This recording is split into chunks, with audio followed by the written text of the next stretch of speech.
So, first question: a major weakness of the 19th century peasant movements was the lack of an adequate understanding of colonialism. Discuss. So, a major weakness of the 19th century peasant movements was the lack of an adequate understanding of colonialism. So, our answer best answer now we find. So, yes, in column written. The political and economic control over the peasants by the colonial power was the root cause of improvement of the peasants.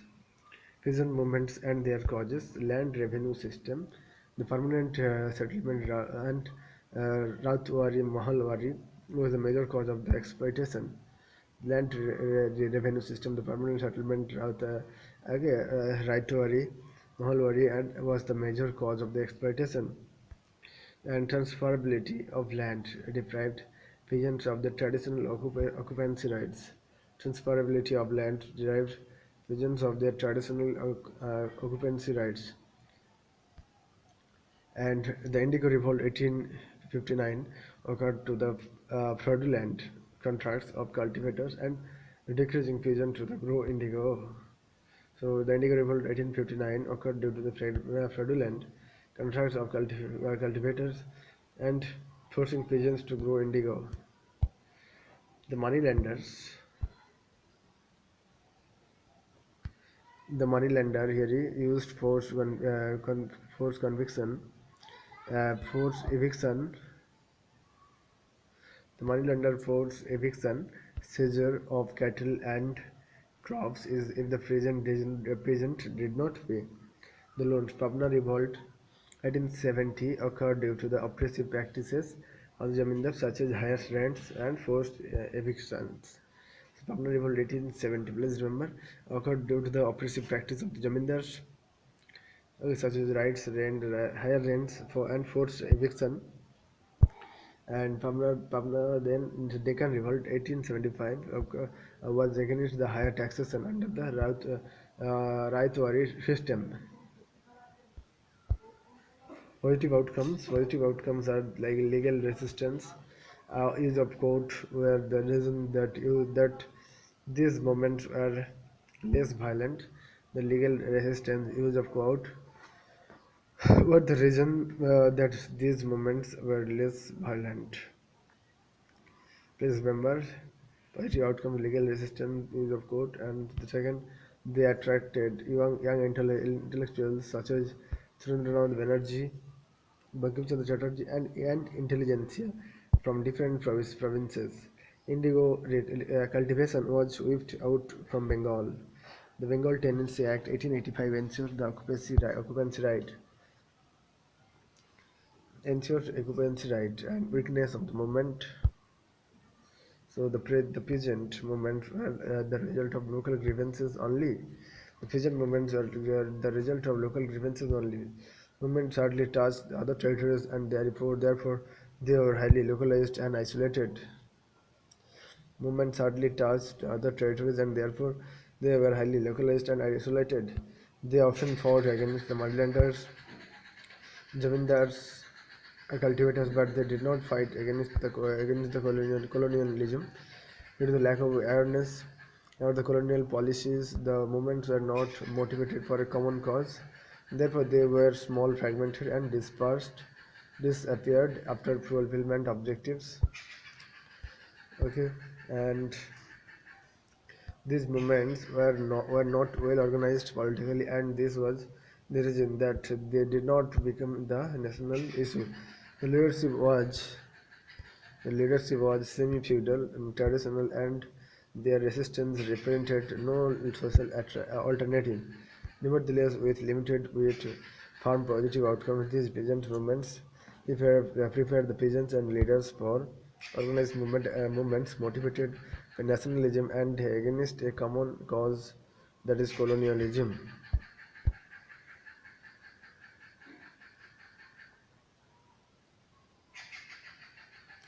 What you have written and what is asked does not address the question demand.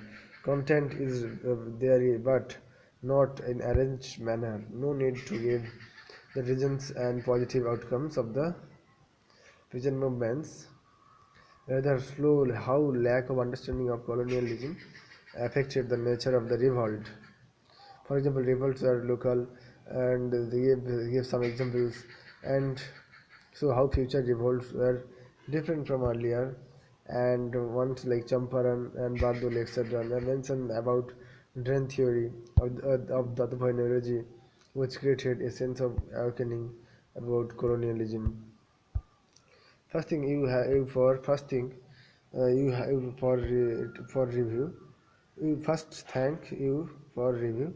Without giving reasons. How will we justify the weakness in this moment? In the moment, yes, the positive outcomes can be summed up in some lines. That is what I should do in this answer. So would you please post your answer so that I can learn what should be the proper structure and content for this answer. He's right, mate. Look at the synopsis given by insights.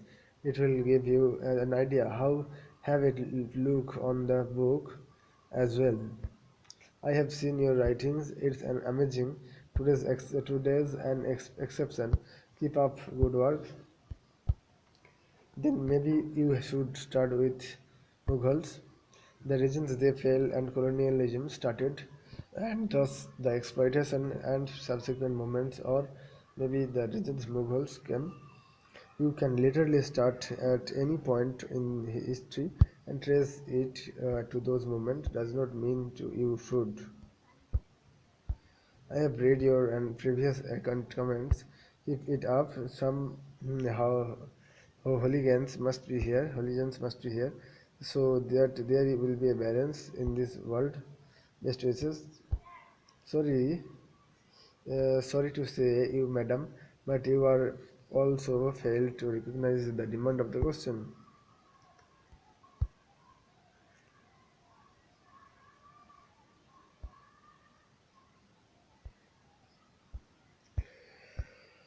Okay, so this is the comment section. You can see. Hi, enclave, nicely written, but there is a need of little bit arrangement. Means the positive outcome should be written in lesser words after the weakness, and the point you should that you highlight lack of awareness and common cause is good. Overall, there is a scope of improvement in answer. Keep it up. Also, Deepak also written here.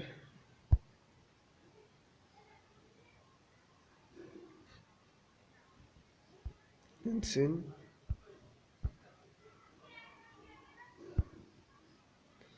top gun result written.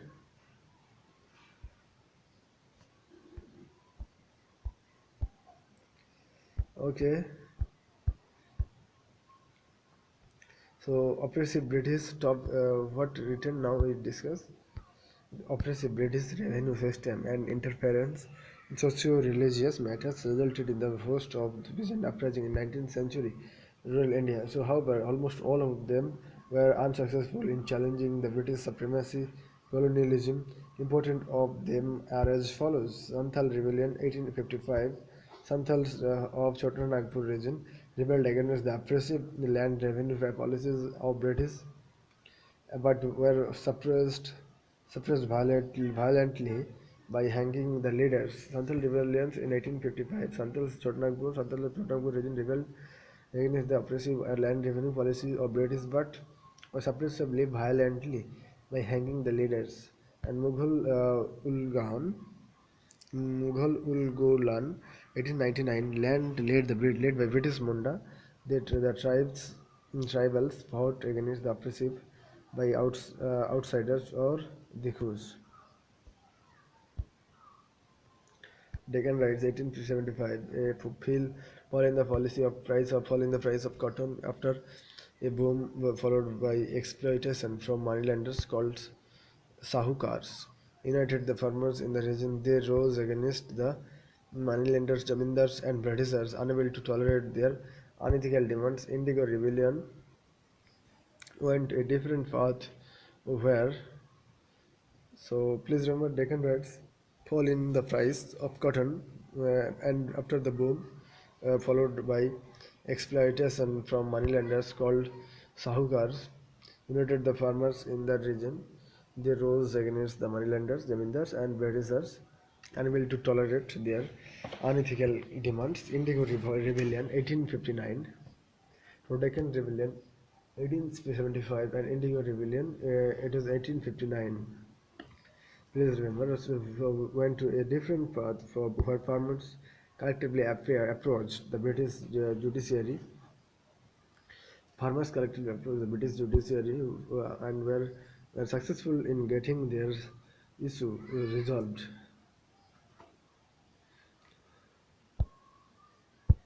Okay, and though there were multiple revolts from various sections as well as from various locations, the attempts were unsuccessful due to a lack of understanding of British colonialism, which is evident from the following. Though there is multiple revolts from various sections as well as from various locations, the attempt was unsuccessful due to lack of understanding of British colonialism, which is evident from the following. Okay, so here is evidence are like their leaders lacked of understanding of the larger picture, that is British exploitation and economic reasons, and others are like, so here is the movement were local in terms of scale, were around very specific issue, and the leaders lacked of understanding of the larger picture, that is British exploitation, economic resources, and unity was not existent among rebellions to economy powerful enough to challenge the British. And approaching British for justice in case of Indigo Rebellion shows the belief of in the system. Though the revolts could not make a larger enough impact, this sustained the fire of resistance against British, which they sustained. So the revolt could not make a large enough meet. In fact, they sustained the fire of resistance against British, which was fruitful in the future movements led by the educated class who understood the British colonial ways.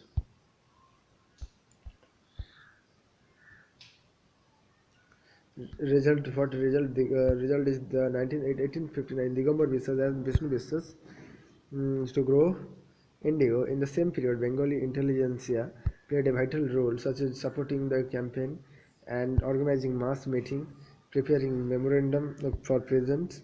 In 1885, Bengali Tenancy Act was first, and the Deccan Agriculture Relief the Deccan Agriculture Relief was passed in 1879 in order to maintain peace and harmony.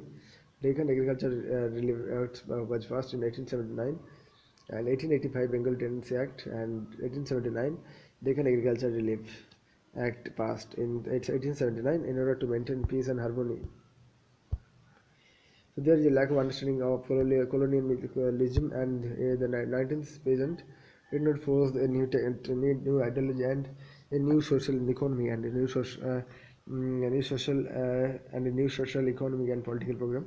These struggles, however militant, occurred within the framework of the old societal order, lacking of a positive competence conception of an alternative society. Some initiatives are and results. Uh, Agrarian League, Agrarian League, it is mainly during the 1870-1880, large part of the eastern Bengal witnessed agrarian unrest caused by oppressive practice of the Jamindars. So 1870 and 1880, and oppressive practice of the unrest caused by the oppressive practice of the Jamindars, and Deccan Riot, the riots, the riots of Deccan region of the western parts of the India, and was suffered heavy taxes and under the Raithori system. Indigo revolt in the Bengal region, by all European exploited the local presence by forcing them to grow indigo on their land instead of more growing the rice. The peasant is the social movement associated with the agriculture policy, and the history of peasant movements can be traced to the economic policy to the Britishers, which have brought about many changes in the Indian agrarian system. So situation under the colonial period of Indian peasants. So here is the burden of heavy rent, illegal levies, unpaid labor, zamindar system. So there were no high rent, illegal levies, unpaid labor in Jamindar system, overburden of debt, and forced them to approach local money lenders and use of charge GC interest, and sometime they have to sell their land and all home also. Over the large area, it was reduced the status of the agrarian to local. Sometime, sometime farmer are changed with robber and equity and some called social banditry. So we can discuss all the things. So thank you, and I think it is we discussed it very briefly. Four answers. So thank you.